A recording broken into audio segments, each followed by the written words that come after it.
Yes. Okay. It's, now we have to wait for this to update.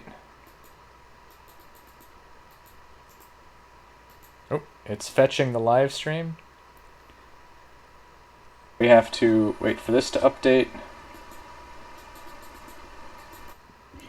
Alright, we can go live. And, pretty sure we are live. No, I called you. Is that going to be a problem? No. Okay. We are... There we go. No, I called you. Is that going to be a problem? Alright. I got the chat up. We are live. Oh, I guess I should open it up then. Ready to rock and roll. Pull this over. I don't here. have my phone with me. Let me open up Discord. So I want to tell those knuckleheads to come listen to us. Yeah, tell them to leave us a message while we're recording. Oh, we had we got Nicole up in the mix. What's up, Nicole?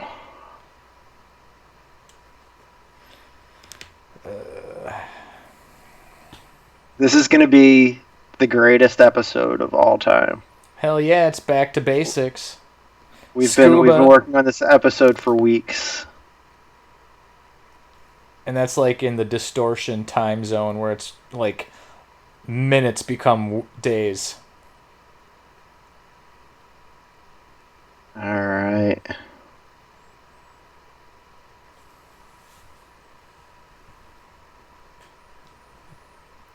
Did you tell the crew what's up?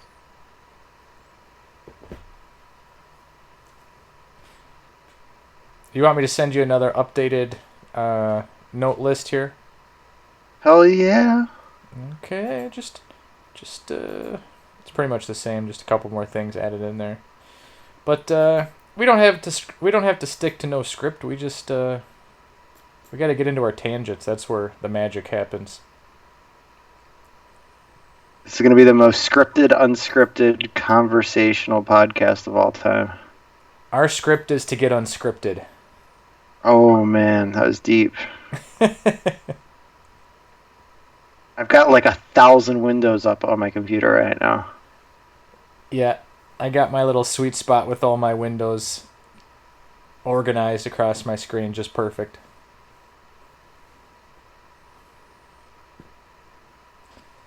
Actually, this internet... I should minimize that.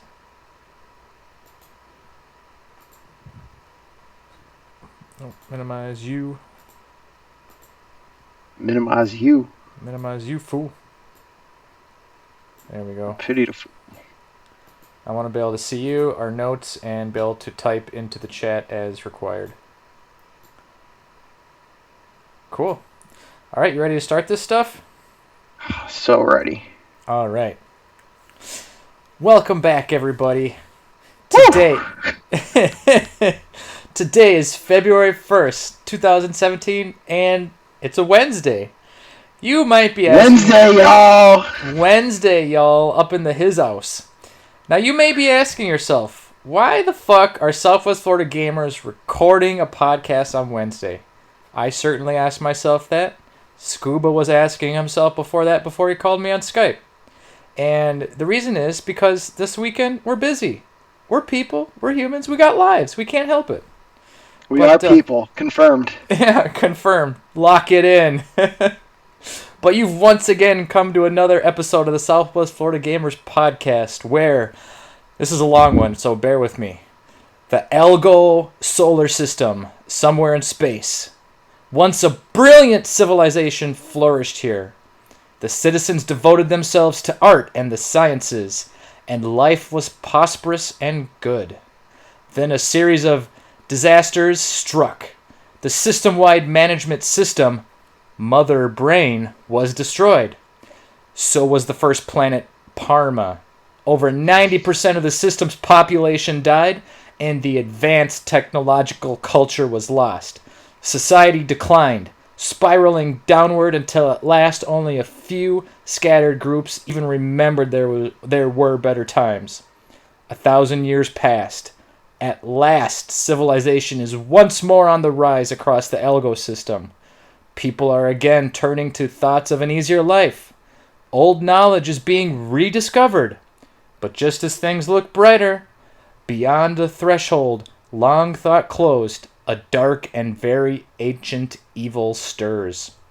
Dun, dun, dun. Holy shit. And we got Wubano up in the mix here in our chat room. What's up, Wubano?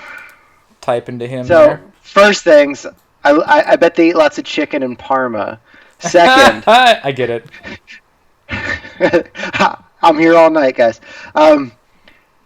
So that's not the first Metroid. Which Metroid is that? Mother Brain gave it away, but I've never heard that before. Is that one of the Prime games? No. Mother Brain is kind of a red herring in this whole introduction. See, you threw me off. Yep. It's actually a Genesis game. RPG. There's a... okay. Yep. Phantasy Star? Yeah, you got it. Phantasy Star 4. All right. Because Genesis and RPG, I think that's the list right there, right? I just named every game on that list. Pretty much, yeah. All right. Wubano wants us to talk about the endowment slider, aka meat magnifier. Listen, I am a Diglett with the endowment slider all the way up. What's up, Black Hole Man? BHM in the house. So let's just do our introductions here quick so we can get right on into this. My name's Matt, aka Oishii-san. Once again here with my podcast buddy Scuba Hustle. What's going on, guys? Wednesday night. Yep. And this is the point where we would like to play messages. But we have messages. We don't have any messages. Oh, come on, man. Yeah. That just threw the endowment slider all this down. Decrease. Yep. Power down. Yep. But for future episodes, please, if you're listening, give us a call at 813-444-7935. Leave us a message. We'll play it on the air. Leave us a question. We'll answer that shit. Or email us at swflgamers@gmail.com.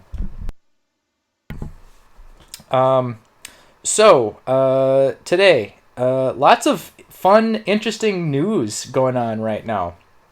Yeah, it's finally picking back up. It was a little bit slow around the holidays, but, it seems like things are finally happening in the games industry again. Yes, I agree.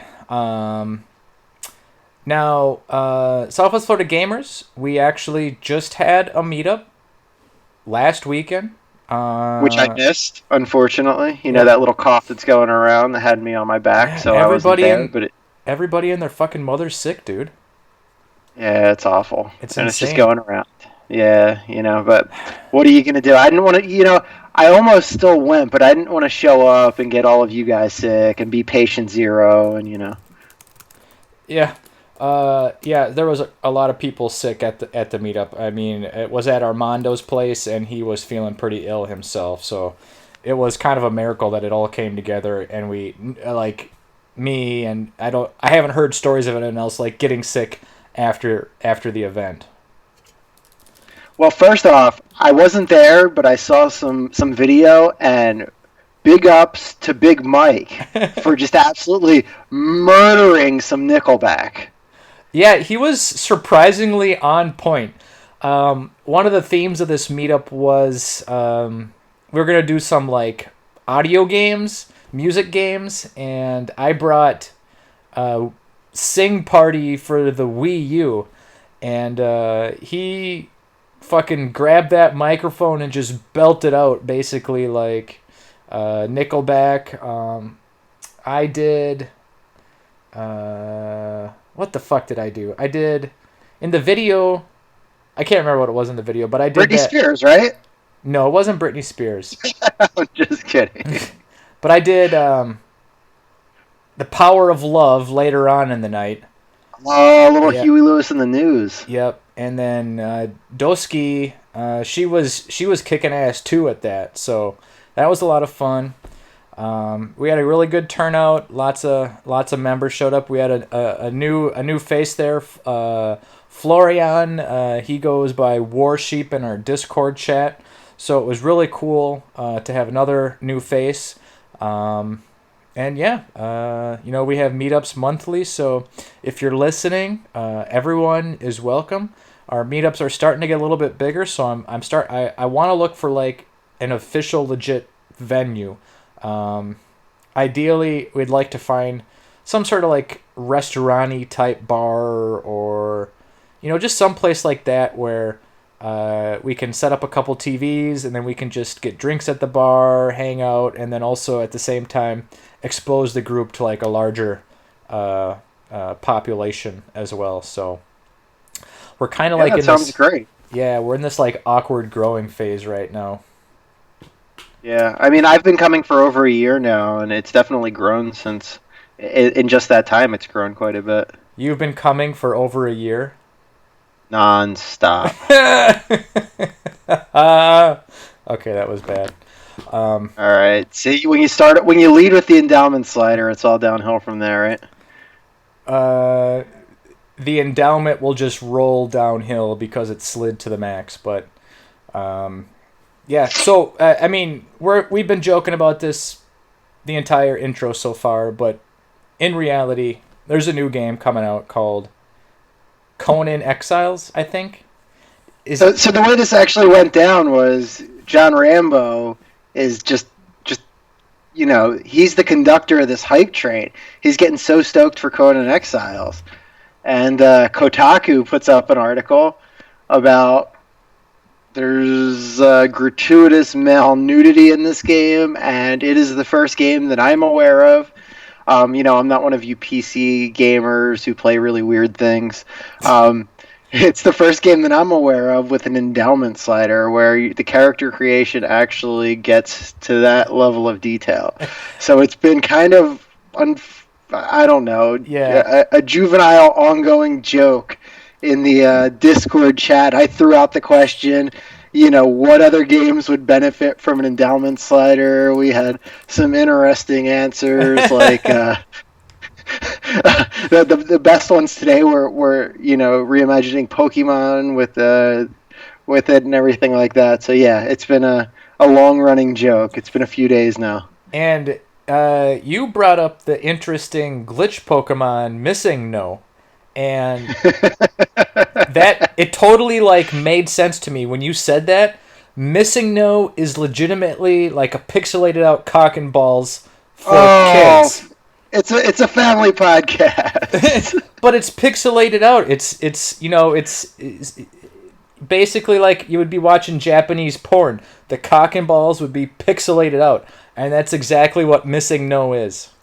Maybe there was like a developer who working at Game Freak that tried to put that in, and their boss came in and pixelated it out and said "Missing No." And that's how it started. Oh, fuck it. Future Man says we're dorks. He just messaged me on Skype. Well, we are in the middle of a video game podcast, so I don't know that you needed to reaffirm that. Yeah. We know that. We already know that. So it should be interesting. And just the weird thing is it's just like it's incorporated in there by the developers. It's not like a mod from some, retarded from some PC gamer. Yeah, person that wants to just put dicks into a game. It's like built in there. So it'll be interesting to see how much the actual slider affects. Does it affect girth, do you think? Or just length? Listen, I'm gonna suggest we move on. We're getting a little too down and dirty with the endowment slider. I have a thin dick. It's thin. Oh man. All right. Just some quick news topics here. Nintendo came out and officially said that their online service for the Switch is going to be around $20, probably somewhere between $20 and $25 per year. So that's definitely a sign that it's going to be a quality online service. Yeah. So it really sounds like the renting a game for a month thing is probably about the best we're going to get with that. But it's better than nothing. Um, I think that they've conditioned you. It's not, but I mean, come on, it's 2017. Come out with a real online service with friends and online chat and charge yeah, for it. Sure, I charge $60 just like everybody else, but do it the right way. Don't half-ass it. but part of the reasoning behind their chat service being a phone app, which I kind of understand when you break it down this way, is it's like they're concerned about performance while traveling. So now when you're traveling and if you're playing on a Wi-Fi somewhere, you'll still be able to use your phone, as a secondary backup chat device, and it's not going to take any extra power or resources away from the gaming system. Guess what? You could do that anyway. What do you mean? You could use your phone to call. If you and I are playing a game online, we could call each other and still talk during the game. It uses minutes. You don't you don't need a Nintendo app to do that. So I don't know. I'm suspicious about this. I think that if it comes out and it's bad, the fans are finally going to have had enough, and I think people are going to be angry, and I think maybe that gets Nintendo to finally get with the times. Yeah, what can I say? My slider's maxed out for Nintendo, so I got to stand up for them. So, anyways, that news is out. I think officially tomorrow, Fire Emblem Heroes is being released for smartphones, both Android and iOS. So, you think you're gonna download that, Scuba? Give it a No, try. I really liked Fire Emblem Awakening. I'm sure I've told the story on the podcast before where I played forever. I finally beat Gangrel, and I was like, sweet, I beat the game. That was a fun game. And I was like, no, that game was just starting. And I stopped playing there. Great strategy game. Really enjoyed it, but it's just, I don't need to play every entry in the series. Um, There's cool game. there's shots fired towards you in the chat. Oh, there always is. Yeah, Future Man's talking some smack about you. Yeah. Yeah. You saying Scuba's suspicious about Nintendo? Shocker. Listen, Future. I mean, listen. I was a Nintendo fan all along. I've said it before. I've owned every single Nintendo system that's come out, every home console that's come out since they started. But it's time for them to make some changes, and I'm really skeptical about the Switch. That hasn't changed, and they haven't done anything to make me feel differently. So I continue to be out. And Wubano saying, do you know anything about a Mutant League football remake? That would be amazing. Yeah, he's saying something about remaking one of his favorites of Mutant League football. Is that a thing? I would hope so. Those games were great. Hold on, let me search this. Mutant League All right. Did you actually see that remake. Double Dragon 4 is coming out this week on PS4? And it's done by the guys that did the original Double Dragon games. Completely retro looking game. Looks like a lot of fun. Awesome. Were you a big Double Dragon fan back in the day? Yes, Little and Billy no. and Jimmy? Yeah. It was fun to do 2-player on Double Dragon. I think it was Double Dragon 2.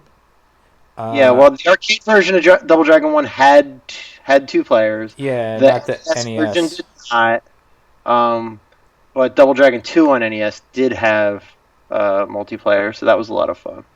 Yeah, so that was fun. But I mean, that was kind of a hard fucking game for a kid, Uh, Even before you got to any of those platforming sections of the games. I don't know. It was always kind of hard for me. It was a very challenging game. yeah. You remember the big jacked bald dude, Bobo, that was the boss of the first stage, where you had to try and get him knocked down on the conveyor belt, and he'd go rolling away. Yeah, that motherfucker was a bastard. Yeah. Bobo. Right. So what'd you find? Mutant League? Yes or no? I just a quick search. I didn't really find too much. Let's see, Mutant League Football official. They have an official website, mutantfootballleague.com. But I don't know. All right, well, we'll look into that for the next episode. Yeah, without looking into it more. Crazy stuff. Okay. So, Fire Emblem's coming out tomorrow. Free to play. This one is more of a gacha type game. Basically, it's a Japanese term for like the types of games where you basically keep putting money into it because they got you by the short hairs. Yeah, I know. From what I understand, there's going to be like these orbs that you can win in game by battling and whatnot. But if you want to get more of them, you can purchase them, and these orbs can be used to do various things like recruit new Fire Emblem members. So it'll be interesting to see how this game fares with the general public versus how Mario Run did, with Mario Run's pay structure of just being $10 up front, all you want, all you can eat sort of deal. This one's like you got to pay for each little fucking niblet. That sounds like fun. Hell yeah. And our Wii eulogy finally came to life. It must have been on hospice. The Wii U was on hospice this whole time, but today Nintendo finally announced the Wii U is officially ending production worldwide. Go get those copies of Mario and Sonic at the Rio Games, and the Bayonetta pre-order bonus with the Bayonetta 1 disc in it. And I wonder if Color Splash is even going to be rare, because that's right at the end. I don't think, other than Zelda, there's nothing else coming out on Wii U, is there? Not first party that I'm aware of. I went a step further, and I was actually just clicking on like coming soon on Best Buy. There's nothing there. It was all just Switch games. Yeah. So I think that's it. And yeah, one of our members actually posted on our page today that at Nintendo's actual online store, you can buy like an extended battery for the Wii U little gamepad thing, and it was really kind of interesting. They had a lot of weird like deals on there. Like one of the weird deals that I saw in there was like you could get a balance board plus a Wii Fit meter plus the game Wii Fit U for like $25. They're just clearing stock.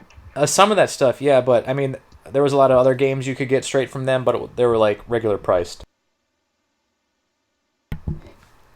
So well, I mean, it's over. It was a colossal failure. 12 million units in 5 years is not very good, and let's hope they can bounce back. Yep, get the Wii U's. They're gonna be rare.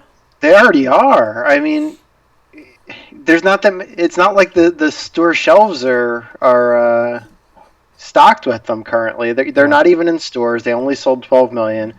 That means there's only 12 million out there. The games are all going to be super rare.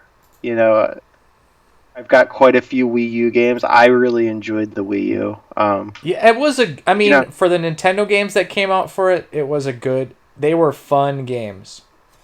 Yeah. I mean, but when you think about it, though, and I was thinking about this earlier today, and I actually went and counted. It's like, so, it's well documented. I really enjoy my PlayStation. All right? Leave me alone, future man. And I was just thinking about, like, okay, we were having a discussion before how you were saying there's Nintendo games and non-Nintendo games. And, like, you buy Nintendo consoles to play Nintendo games. How many were there on the Wii U? I mean, what? 12, 13? And I mean, honestly, if you had to guess, make an honest estimate, how many games total did you play on your Wii U the entire time you owned it? Me? Yeah. Oh. If you just had to, just estimate. Oh, I don't know, dude. I mean, more than probably the average bear. All right. Just because So of more than 15? more than 15, yeah, More than 20? probably around 20 or so. Okay. So I was thinking about that. I'm looking. I probably own about 15 or 16 Wii U games. Probably 3 or 4 are still in the wrappers. I went and counted. I pulled up my trophy list. I went and counted how many PS4 games I've played since that came out. And I've played 74 PS4 games. And I mean, that's something that Nintendo's going to have to overcome with the Switch. They need to have more games out there because the more games that you have, the more likely that people are going to get attached to games, and and try new experiences and things like that. So I think they just need to up the volume. Somehow And get these third parties back yeah, involved and keep them on board. well, and I mean, with the Switch, they're off to a strong start with their third-party support and their, first year lineup. So, I think it's like 80 some games or some bullshit like that they have in the pipeline for the first year. Yeah, that's great. And I mean, I think I said this last episode, but I'll say it again. The fact that EA was there with FIFA 17 is great news for Nintendo. And the big indicator of whether this console is successful or not is going to be whether there's a FIFA 18. If there's a FIFA 18, that means the Switch is selling well. It's a healthy ecosystem. People are hopping on. Third parties are still supporting. If there's not a FIFA 18, Nintendo's in trouble. If there's a FIFA 19, I'd say they knocked it out of the park. So why are we measuring game success off console success off FIFA launches titles? Because the first thing that's going to go is the sports games if there's not an install base. That's going to be the first thing that went. It was the first thing that went with Wii U. You have like what? Like one basketball game, one football game. I mean, and everybody started to cut and run. So I really feel like that's the first thing that goes if your system's not performing well. Interesting. I never thought about that. I don't have any sports games for the Wii U. Fuck sports. I'm not gonna lie. No, there's good sports games. Actually, I was looking today. I'm going to hang out with a bunch of my college buddies in May, and we played a ton of NHL Hits 2003 on the GameCube. My roommate had a GameCube when I was in college, and I went to go pick up a copy of that because I wanted to bring my GameCube with me so we could all, hang out, have a few beers, and play that. That's apparently like a really rare game because apparently nobody played sports games on the GameCube because they're all really rare. It seems like usually you can pick those games up for like $3 or $4. The cheapest I saw it for was like $30. Yeah, let's a quick give a shout out to John Rambo. He's chilling watching us right now. But there's What's up, Rambo? There's one, I think it's for GameCube, very expensive sports game. It's like NCAA basketball or 2K, I don't know. It's some fucking college sports sports game for the GameCube. It's like worth hundreds of dollars. Wow. Yep. And I always look for it when I go to places like fucking Mario World in Flamingo Island and shit, because I just want to pull the wool over their eyes. They're D-bags. If you're listening, here's a PSA. Don't shop at Mario World at Flamingo Island in Bonita Springs. They're just there to shove their D's in your A's, basically. Whoa there, Mountain. Settle down. Well, we know how you feel about resellers, but that was a little aggressive. I know you're drinking, but settle down there, Oishii. No, their store is just beyond ridiculous. Their little it's not even a store, it's a booth. Okay, I don't even want to give them that much credit. And they're just asshole people. The way that they talk to you and stuff, it sucks. So, Mario World, don't go. FYI, if you have to go to 8-bit. Well, we have to balance out everything in the world. So now I want you to pick a local reseller, and say something nice about one of them. James and Games. All right, shout out. Yep. So say something nice about James and Games. Yep. He's in Flea Masters. He's in the northern. He's up in the northernmost wall. Has a great booth. Actually, it's like an extended booth. It's like 2 or 3 booths long. Has a good display of various games for various systems. Super cool guy. Gives you a good trading credit on whatever you bring in. So I know Adam very much, Adam very much approves of James and Games as well. So if you need to do business in terms of trading some video games, definitely check out James and Games. I know he's got a Facebook page. I think it's just James and Games. I don't know off the top of my head what it is. But definitely he's good stuff. And you want to know a funny story? I'm gonna dig up some dirt here, okay? Oh no. So before James opened his own store in Flea Masters, he was quite the prolific consumer from 8-Bit Hall of Fame. Okay? Once 8-Bit caught wind that he was opening a booth in Flea Masters, he got banned from 8-Bit. And basically, I think he had some trading credit. He paid him out cash because he's like, you're not getting nothing from me. That's interesting. That's 100% true story? If what I'm told is true, you know. Yeah, so you heard that secondhand. That's Southwest Florida dirt right there for you. All right, you heard it here first. The dirty. Hey, listen, 8-Bit's got a very impressive collection of games over there. You know, prices are tend to be, at least for the specific games that I looked at or a little bit above eBay prices. What are the prices like at James and Games? I mean, they're not. They're not quite like outrageous like eBay prices. And the good thing is, I mean, if you just are cool with him, he's very willing to just be upfront and be like, what do you offer me for this game? How about we take it down to here because you're being nice. Sort of deal. So speaking of which, I wanted to get that copy of Earthbound a while back at 8-Bit, and price was $240. Tried to negotiate it down. He wouldn't negotiate it down. And how low were you trying to go? Not even you know how I am. I was like, just give me a little bit of a discount. What'd you say, $235? Yeah. You said no. You said fuck you. No, I mean we didn't even get that far. The price was firm. It was made abundantly clear.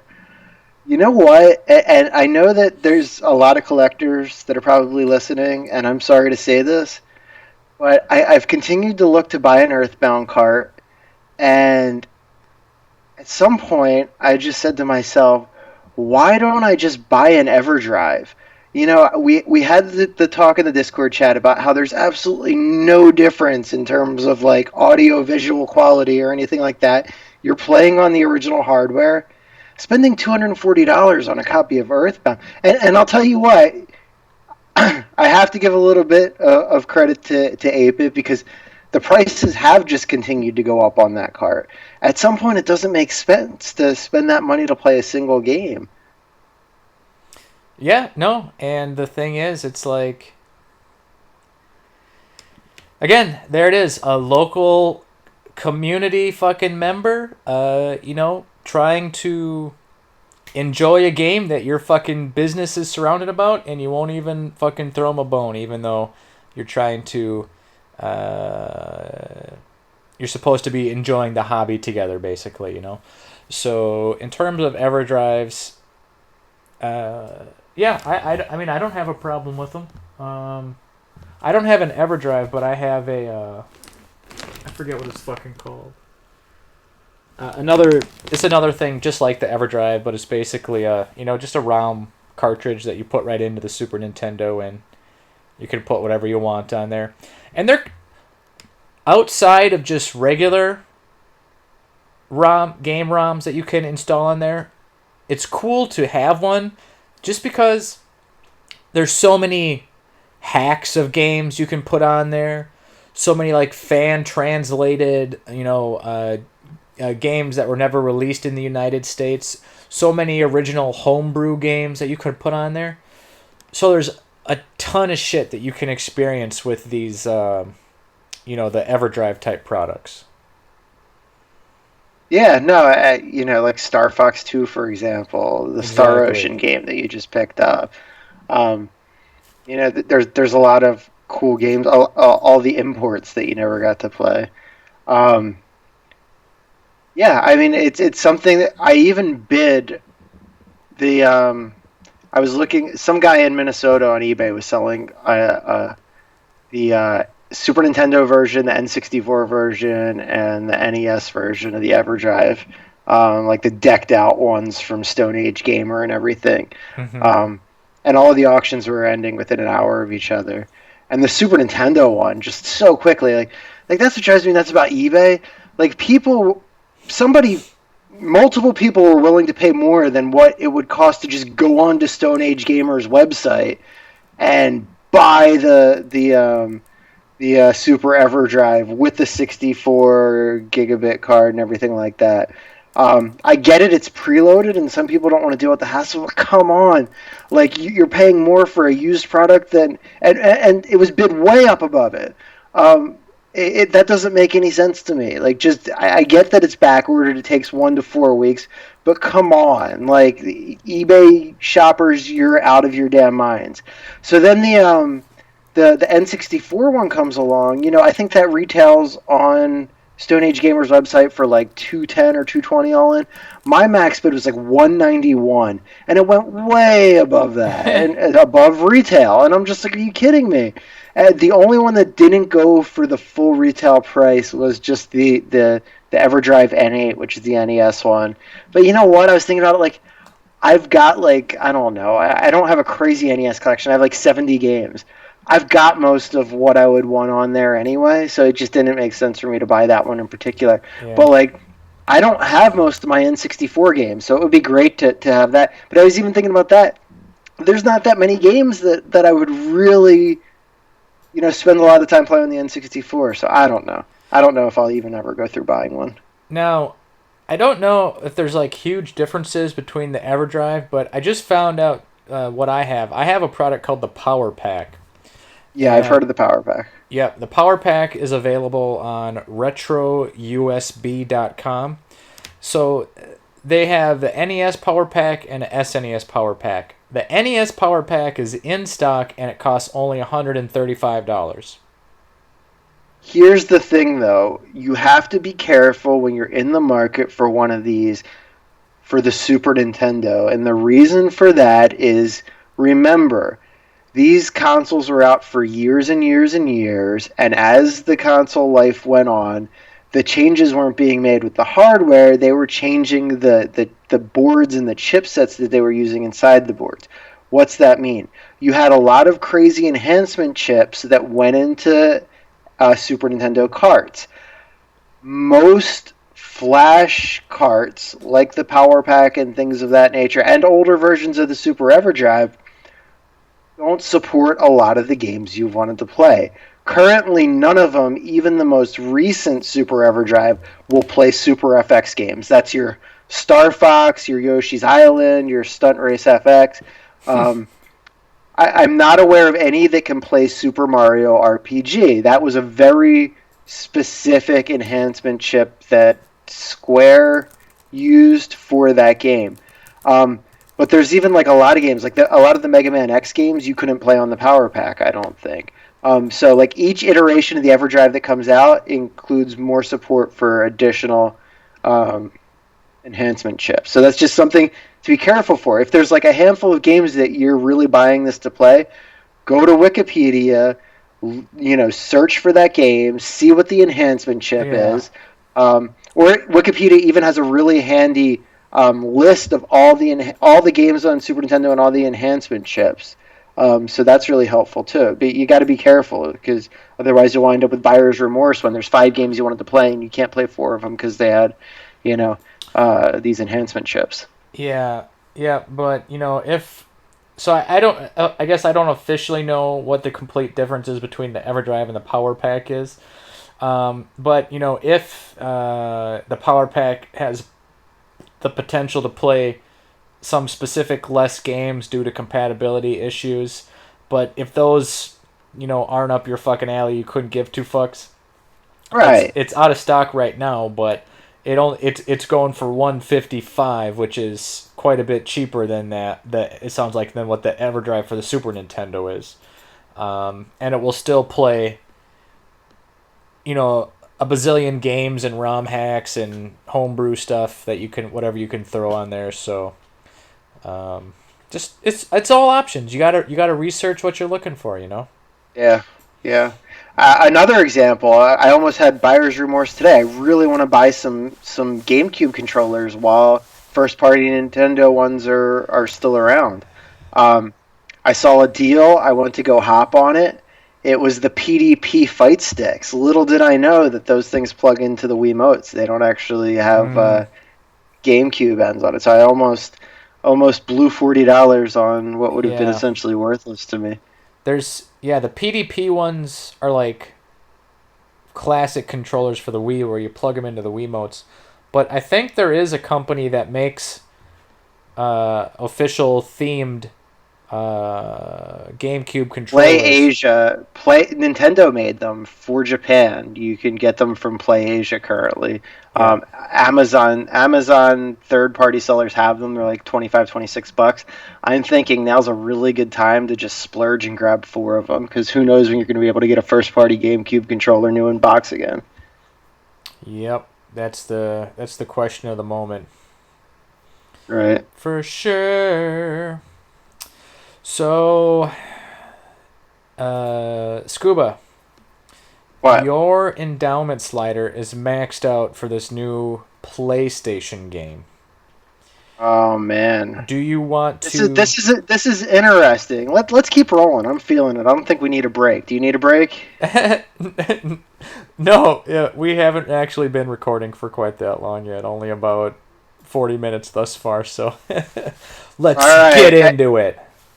We're going all night. All right. We're gonna ride this train till 6 in the morning. Horizon Zero Dawn's coming out. You saw the gameplay trailer, and it was interesting. What I wanted to talk about was exactly what you picked up on.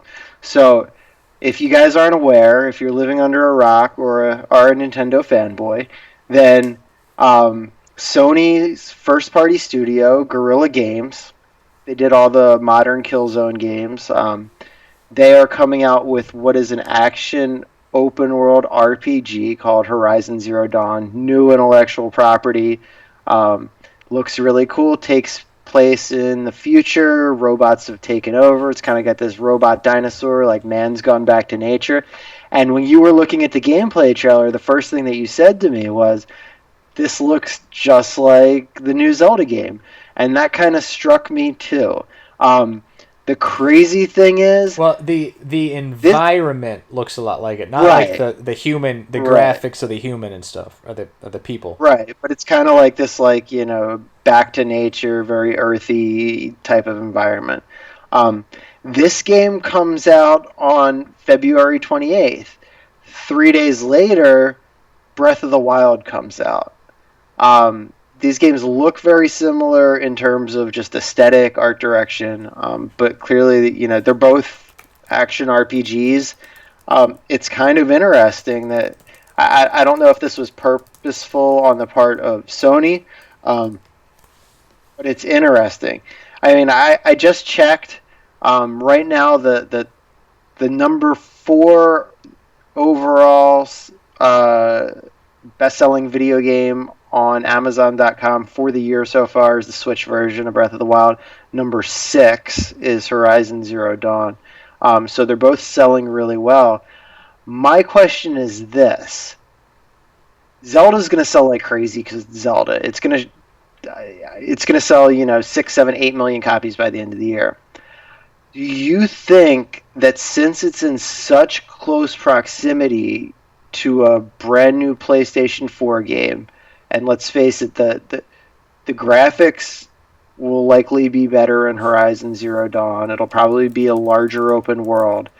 Do you think that it gets compared directly to Horizon Zero Dawn and that hurts it with the critics? I really, I don't even have any foresight into that, or any premonition into that. Because I mean, Will Horizon? Horizon is a cutting edge PlayStation 4 game, and Mm-hmm. let's face it, Breath of the Wild is a last gen Wii U game that's getting very, in a minor fashion, up-res for the Switch. There, so I think that might wind up hurting Breath of the Wild a little bit because these games look so similar, same genre, and they're coming out right on top of each other. I don't think it'll hurt it in sales, but I'm just saying critically, critics might be lining them up against each other. And while I'm sure the game's going to be on point, the story's going to be on point, just the fact that it is a last gen game, it's a game that was supposed to come out quite some time ago on the Wii U. How do It you might be where are you getting this well, information from that it was supposed to come out for the Wii U? it was delayed for a long time. It was a Wii U game. I mean, come on, we can infer that it was a Wii U game. They decided to jump ship on the Wii U, and so they up-resed it and came out with a version for the Yeah. Switch, just like they did with Twilight Princess. I mean, that's clearly what happened. Do you not think that was what Was it happened? during when they released it during the E3? I can't remember. Did they say it was for the Wii U or did they say it was for the upcoming system? I It forget. was originally a Wii U game when they first announced it, and Mm. then if you remember, um, you had that weird thing where Miyamoto and who was it that was playing with them? Aonuma. Ayanuma. Yeah, they were playing together on the Wii U, and they were like, "Oh, we just want a little more time to make the environment feel more rich and things like that." And they wound up delaying it for over a year so that they could port it to the Switch and have it be a launch game. I mean, come on. Yeah. Yeah, I don't know. It'll be interesting to see. Again, it's you guys ripped into me in the Discord chat the other day when we were talking about Bob in accounting. What would you recommend for him to buy a system? Oh But man, Bob Accounting's pissed at you. I don't think I don't feel like you can compare first party Nintendo games to other games, other systems games in general. They're almost not that they're in a league above them, but they're just like in their own subsection of video gaming. It's like apples and oranges almost. Yeah, but it's a niche market. Yeah, but that niche market's kept Nintendo in business for fucking bazillion and 500 years. No, absolutely, and they've got the strongest lineup of intellectual property out of any publisher, that's for sure. But their hardware hasn't been there. So I mean, okay. So just to briefly, what the conversation was Bob in accounting, which is just any general guy in your place of business comes up to you, says, this all started when I had posted Newegg was selling a PlayStation bundle, and was it $250 or $300? I don't remember. I think it was 300, but it might have been 250. I know that's what the Yeah, current no idea. Slim go for. But it was a PS4 with Uncharted, Final Fantasy 15, and an extra controller for $300. And I just, playing devil's advocate, I said, Oishii, what if Bob from accounting came up to you and said, I want to buy a new video game system. Would you tell him to buy that PS4 bundle or pre-order a Switch? No. And You gotta rewind in history here a little bit farther. It was first you and Future Man talking to yourselves about what would who would recommend buying a new Nintendo? Would you reserve the Switch, or would you buy this deal on the PlayStation? And you guys are like, well, the PlayStation is clearly a better deal. For any gamer, that would be the better deal. And I said, I disagree. I love how all of a sudden me and Future just turned into the comic book guy from The Simpsons. And I'm like, well, It's the superior system. I disagree. I think it's very much subjective on each individual's gaming history. it's and I stated, if you tell someone, which system are you preferred to get, one of the first follow-up questions you would have to go with is, oh no, audio is cutting out. Can you hear me? Yeah, no, I can hear you. It's clicking though, so I just want to make okay. sure that it's not bad for the listeners. It's Comcast. Let's write them angry emails. Tweet at Comcast. Your connectivity sucks balls. All right, so keep going. Yeah. So I said, you got. Well, the next question is, you got to follow up with is, really, do you, to just generalize it, do you like Nintendo brand games or do you not like Nintendo brand games? That's not how you phrased it. Come on. Well, that's what I said. Do you like Zelda? Do you like Mario? You said there's two types of games: Nintendo games and non-Nintendo games. Well, that's what I just said. I paraphrase. I don't remember how I typed it out, but do you like first-party Nintendo or do you not like first-party Nintendo? That's when everybody in Discord was hopping on you when you were saying there's two types of games: Nintendo games and non. That's the most Nintendo fanboy thing anybody's ever said. Well, it's you're either Nintendo or you're nothing. So but that's just me, and I'm at work. I don't have a fucking 5 hours to plan out what I type. I just gotta type it fast. Yeah, but Bob in accounting's like so he pre-orders the Switch. He gets his Switch. He's like, all right, Oishii, I want to play that Call of Duty game with Jon Snow in it. And it's like, ooh, sorry, Bob in accounting. Yeah, but I would have been like Bob in accounting.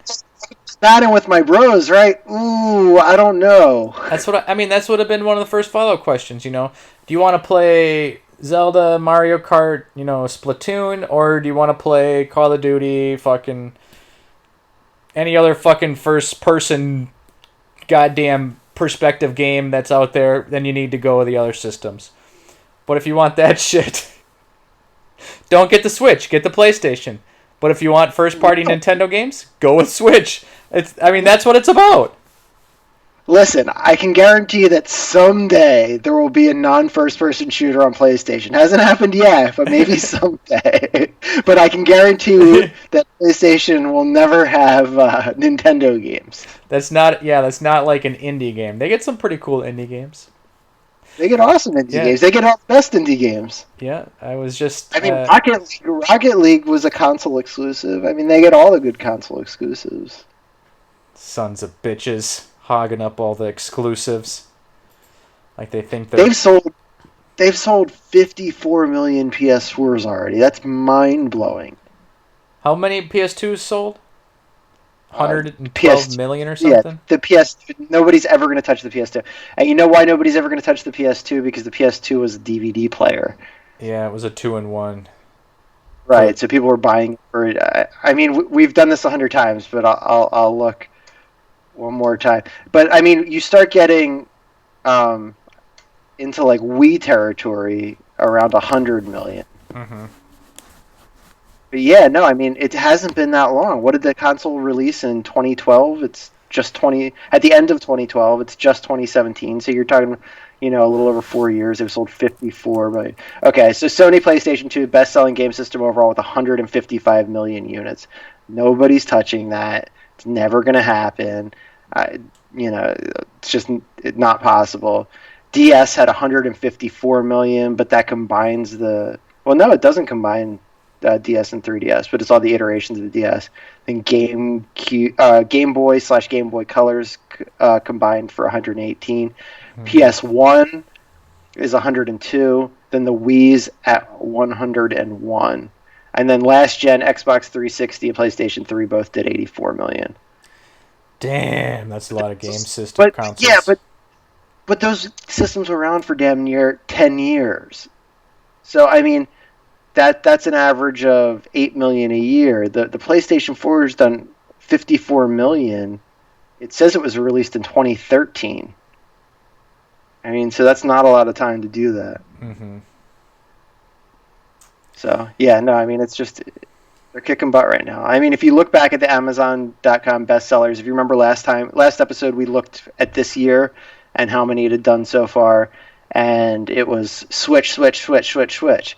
And now, just like last year, it's PlayStation currency, Resident Evil, Breath of the Wild for the Switch, PlayStation currency, Horizon Zero Dawn, Speaking PlayStation currency, speaking of PS4 controller. I mean, so Sony's just cleaning house right now. when are you gonna get Resident Evil 7? I don't know that I'm going to get it. I think that What are you scared? I don't. There's too many good games to play. I will admit, PT scared me and I had to stop playing. That game was scary as all Oh hell. man, I've been watching gameplay on YouTube. You need to get Resident Evil 7 and then invite me over. I mean, I can go over to Redbox and grab it anytime. We can hang out and play. We could do a little Let's Play. Oh, we can rent that fucking thing? Yeah, but can we? So we'll go to Publix. We'll rent Resident Evil 7, and we'll buy some Depends. Okay, that's good. In case we shit ourselves with fear. Oh man. Or is that just so we can drink all night and don't have to get up to take pee breaks?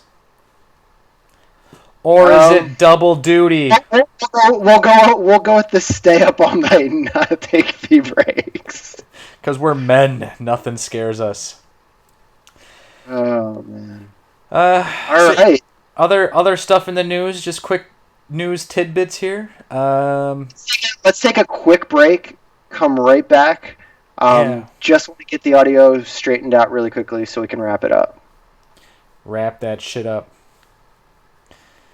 Unfortunately, there's no way we can straighten out the audio. I mean, it's just the internet connection. You know what I'm saying? Hello? There we go. Can you hear It's me? all better. Yeah. I mean, it's just a matter of me unplugging and plugging back in, but I don't like to do it while you're in the middle of talking because I don't hear what you're saying, and then you have that pregnant pause for a response, and I'm like, yeah. Gotcha. Yeah, we're at like 57 minutes right now, so. All right, so we got 2 topics left. Let's go ahead, hop back in, wrap it up. Give us a big welcome back. Welcome back, everybody! This is segment 2 of the Southwest Florida... Two! Sunday! Episode 2, Part 2. Here we go. So we really didn't do much during that break, except take a small break. And we'll start this up with the NES Classic. We all know that's already been hacked for a little bit. And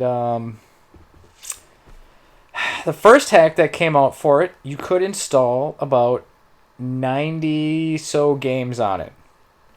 Of your choice, you can just throw them right on there. The first hack was pretty simple. You just download a program, plug in your NES Classic, and the thing that sucks, you have to install you have to download each ROM and install them one at a time individually through this program.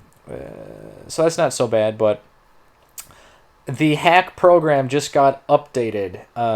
It's called Hack Chi, and it's version 2.11. Hack Chi! Hack Chi! Hiya! It's a little bit more complicated from what I understand in terms of... you might want to watch a YouTube video or two before you start this one, because it has the potential for you to install over 700 NES game ROMs onto your NES Mini. That's 2 zeros. Yeah, that's pretty much the entire library. I think there's like over 800 games.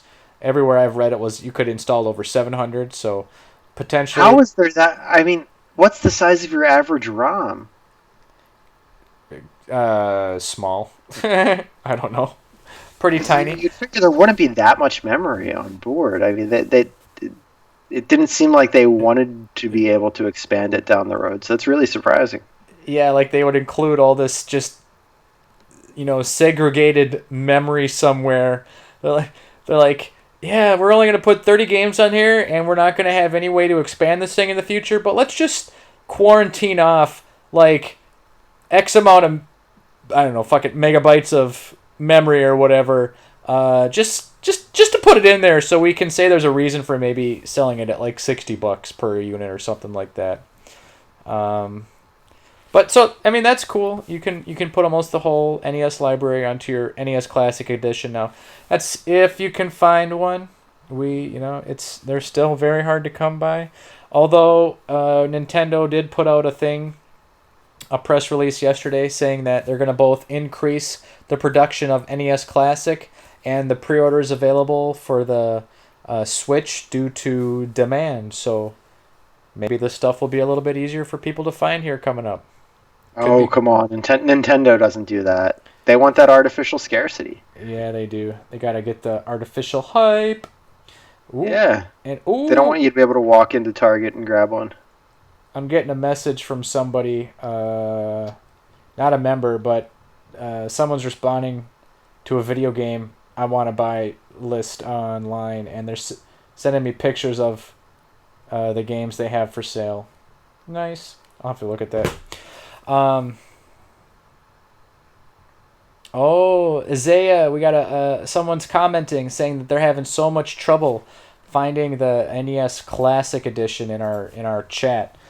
Yeah, like, I mean, it's unfortunate how difficult this is to find for anybody, except for scalpers. Scalpers seem to find everyone that's fucking available. Well, that's a big problem, and it always is with these Nintendo products. Scalpers come in and buy up the whole first lot of them every single time around. I still never was able to get my hands on the Fire Emblem Fates that I wanted to get a copy of. But, it was great. So I don't know that I told this story on the podcast, but around the holidays, if you remember, I had bought one, and I just never opened it. It was just sitting in the mudroom in my house, the original Target box, and I just wasn't sure what I wanted to do with it. But I really didn't want to play it that bad. I have just about all of those games already, so I was just kind of holding on to it to try and give to somebody who needed it. My parents came down. My stepdad pulled me aside. He's like, "Listen, I don't know if you've already gotten me anything, but if you haven't, I really want one of those NES Classics." And I'm like, "Oh man, those are really hard to get. There's no way I'll be able to get one for you." So I wrapped it up, gave it to him on Christmas, and he opened it, and he was like, it was roles reversed. My stepdad, who's in his 60s, he was like a 12-year-old kid on Christmas. He was so excited, ripped that thing open, was hopping out on the Castlevania. So that was pretty cool. It just worked out where I had one that I wasn't using, and he really wanted one, and that was nice. But it's a shame that because of scalpers and because of the limited production, that more people didn't get that moment of opening up their NES Classic on Christmas. Yeah, it would have been just like the childhood for so many people. Do you have any memories like that as a kid, where like you just got like the coolest video game present on Christmas, and you were just totally stoked? I kind of remember the Christmas that I got my first Nintendo. The weird thing I remember about it was I have a younger brother, and there was 2 large presents under the tree that didn't have names on it, and one was in green wrapping and one was in red wrapping.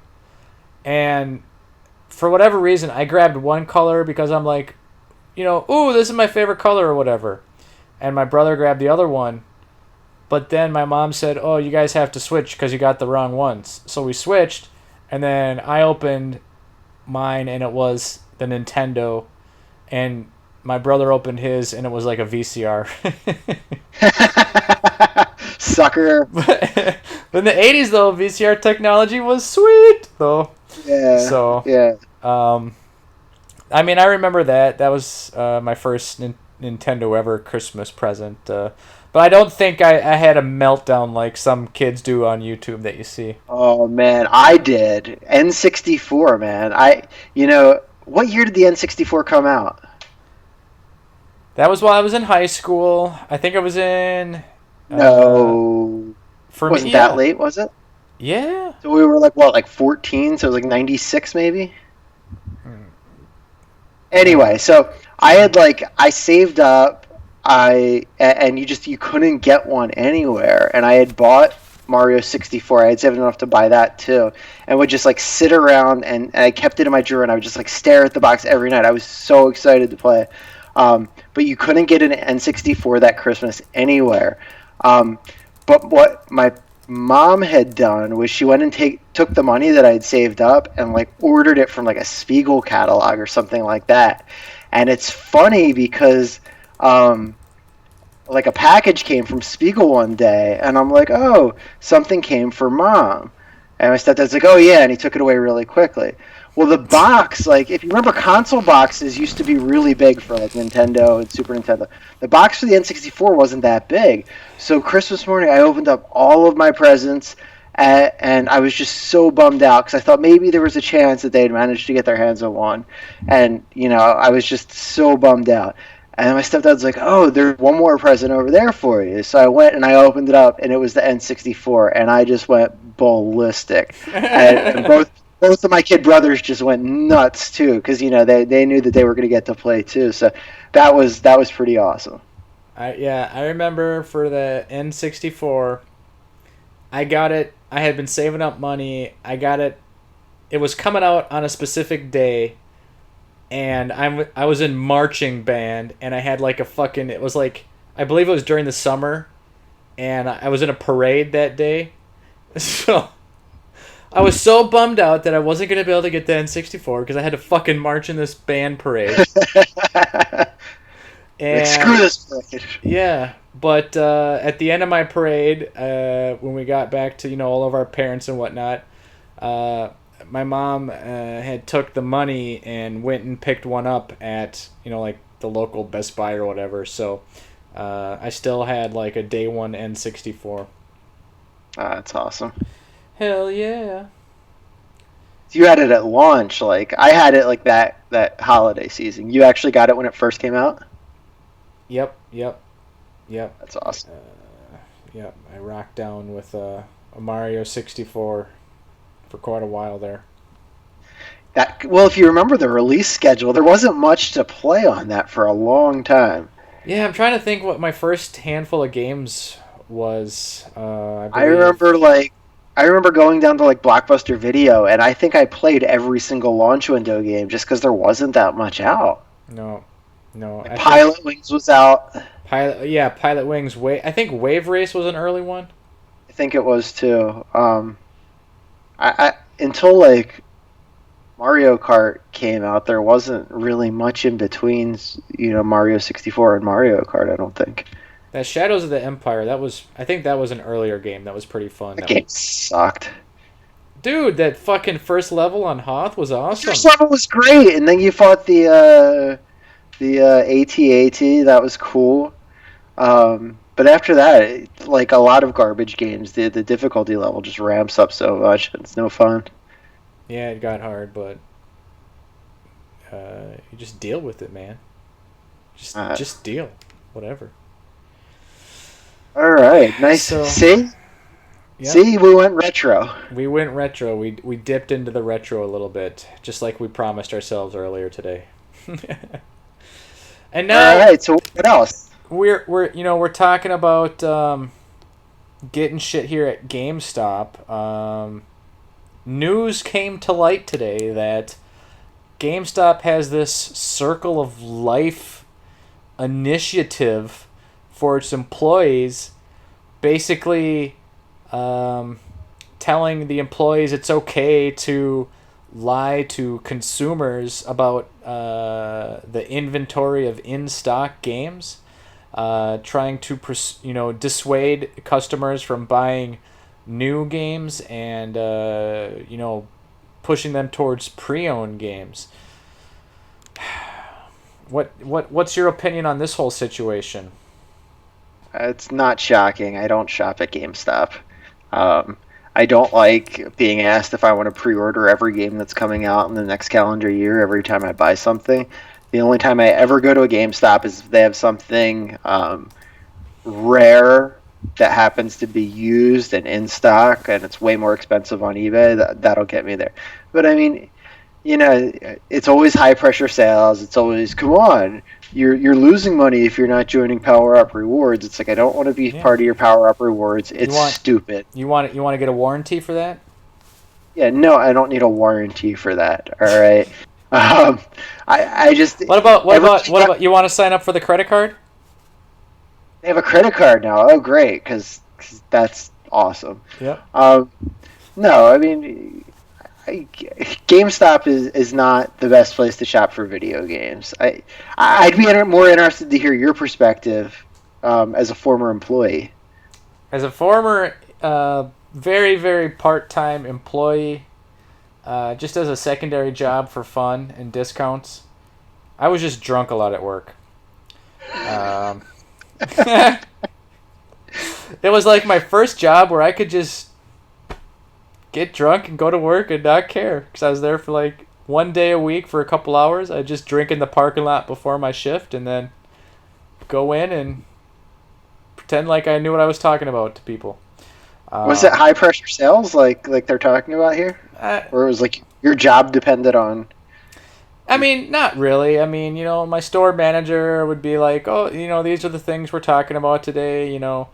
Try to do your best to promote sales of memberships and this and that and all that stuff. So, I mean, they told you that, but I was never under serious pressure to get stuff done, to make all these goals.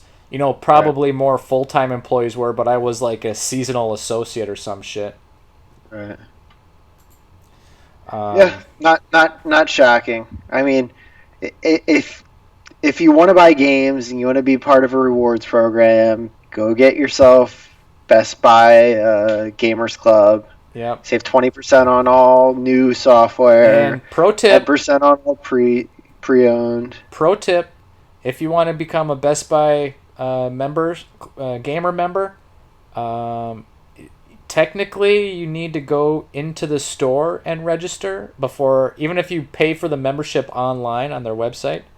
But if you just like communicate with one of their customer service agents via the online chat and complain about it, they'll hook you up right there on the spot. Don't need to go into the store. There you go. Yeah. All right. Time for the plugs. Are we wrapping this shit up? Let's wrap it up. I'm chasing that Division Platinum trophy. I have to go get some collectibles. All right, man. Well, both Scuba and I, you can find us anywhere online under the name SWFL Gamers, Southwest Florida Gamers. Again, please, someone give us a message. We had like 2 weeks in a row there where we had a message. And it's been dry ever since. But the number for us you can call is 813-444-7935 or email us at swflgamers@gmail.com. I mean, fuck, even put us a message on the Facebook page or on Twitter, say that you want it to be on the podcast, and we'll definitely read that shit to you. Read it on the air, we'll talk about it. We could use some more random, get us going off on tangents and shit. That's when our podcast is best, when we're just talking about random tangent shit that we don't even pre-plan, so. Yeah. Well, first off, I want to shout out to Isaiah Parisi. Thanks for hanging out and with us during the podcast. Thanks for leaving some comments. Yeah. And the N64 system is a great multiplayer system. Like he's saying it's one of his favorite consoles ever to collect for. Yeah, I mean it's I've got issues, and if you're in the Discord chat, you hear me and Black Hole Man talk about this. N64's got some problems. The anti-aliasing that they used in the games kind of makes them look like garbage. The fact that they take tiny JPEGs and stretch them out as textures hasn't really aged well. So it's definitely those games have not held up well, but it definitely has some classics, and it's definitely fun for multiplayer. At any rate, plugs. Like the Facebook page, Southwest Florida Gamers. If you're on PlayStation Network, join the community. Search Southwest Florida Gamers. Come link up with fellow Southwest Florida Gamers. Get some multiplayer action. See what everybody else is playing. Have fun. PlayStation's awesome. Yep. And we'll have our next meetup here potentially this month. We might wait until early March just so we can have a Switch meetup that first weekend there. So we'll play it by ear. Just pay attention to the Facebook page. That's where we post everything. So hope to see some more new faces there and keep having our little group grow. So from everybody of Southwest Florida Gamers, thank you for listening and game on. Oh, damn it. All right. That's a wrap. That's a wrap. All right, I gotta go get this platinum trophy in the division. Anybody that's on PlayStation Network that wants to help me boost some trophies, send me an ad. Scuba Hustle. Scuba Hustle. All right, buddy. I'll probably whip this together and put it up line tomorrow. Okay, my man. I gotta pee really bad. Sounds good. I gotta pee. All right, take it easy. See ya.